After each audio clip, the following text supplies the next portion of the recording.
बिस्मिल्लाहिर्रहमानिर्रहीम। आज की इस वीडियो में कट मार्कर से लिखाई करेंगे।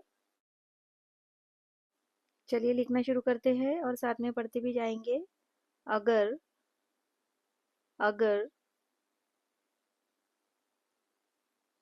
मुल्क मुल्क अगर मुल्क हाथों हाथों अगर मुल्क हाथों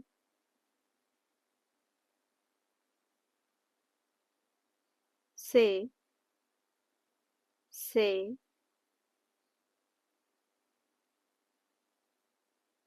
जाता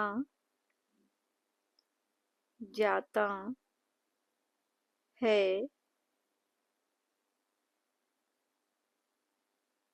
जाए जाए अगर मुल्क हाथों से जाता है जाए तो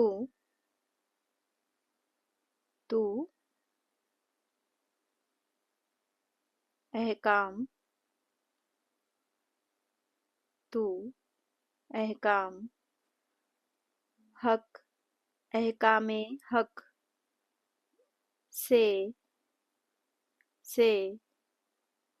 ना ना कर बेवफाई बेवफाई। ये शेर डॉक्टर मोहम्मद अल्लामा इकबाल सर का है।